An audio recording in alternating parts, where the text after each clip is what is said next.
Hello guys, welcome back to our YouTube channel. For today's video, meron tayong short vlog. So, may makita kayong laptop dito sa ating harapan.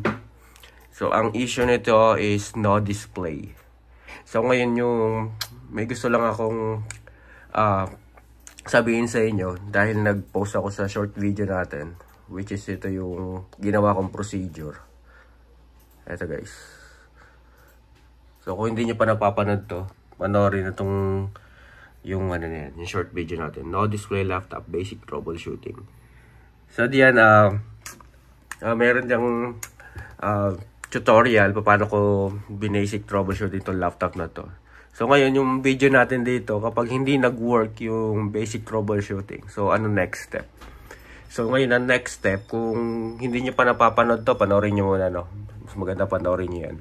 So, ngayon, ang next step doon, is need nyo na i-undergo ng motherboard itong laptop pag hindi umobra sa basic troubleshooting.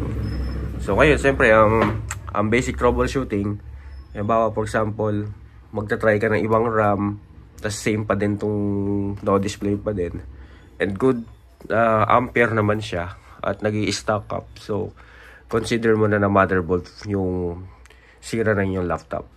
So, ngayon, dito sa customer na to, yung may-ari nitong laptop. So, dahil medyo mababa na tong unit niya, nagsuggest na lang ako, bumili na lang ng laptop na second hand. So, meron naman tayong mga second hand dito na unit. So, sa mga need ng laptop agad. So, meron silang choices. So, sa ganito kasing unit guys, medyo old model na to. Na HP laptop. So, makikita nyo naman ang itsura niya. Ayun, no? So, nagdi-discolored na nga itong mga, yung sa likod. Kumbaga guys, unti na lang idadagdag mo, meron ka na magandang specs na second-hand laptop. So, ngayon dito, kapag minotherboard mo na siya ng repair, so case-to-case basis na kung anong possible naging sira niya, bakit siya nag-no display. So, pwedeng merong missing circuit, merong missing voltage, may corrosion.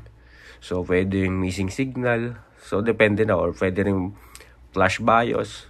So, ngayon makikita nyo naman sa ibang mga video natin sa YouTube. Kung anong ginagawa nating mga troubleshoot. So, ngayon, you can watch dito sa ating videos. Mga related videos regarding doon. Magkaroon kayo ng idea. Dito kasi guys, nagbibigay lang tayo ng idea. Not complete tutorial. Ayan. Not complete tutorial. Kaya minsan may nagko-comment dito paano gagawin sa ganun. Siyempre, hindi na natin mare-replyan yun dahil ang purpose nitong channel ay giving ideas sa mga sa mga gustong matutong ng laptop. Kasi may tamang procedure doon. Mag-undergo ko talaga ng seminar para sa mga laptop tutorial, yung motherboard na, electronics laptop. So, ayan, katulad yan, yung mga ganyang gamit. So, we're just giving idea. So, ayan, yung mga related, natin. So, katulad yan. So, marami kayong matututunan dito, guys. Panoorin nyo itong portion na yan. Dahil, diyan may mga, dyan, actual troubleshooting kasi ginawa natin dyan. So, ang part 1 niya yan, yung pink na yan. Yung HP laptop na yan. And this is the part 2, part 3. So, ngayon, itong unit na laptop na yan, galing na sa ibang technician yan. So, ngayon, kung hindi ako nagkakamali, pangatlong technician na ako sa humawak yan. At naayos natin. Nakita nyo, mayroong display sa thumbnail. So, working na to. So, ngayon, makikita nyo na almost 1 hour mahigit kung complete video. Ito yung part 1 niya. So, in-explain ko yan. And this is the part 2 and part 3. Working na yung unit.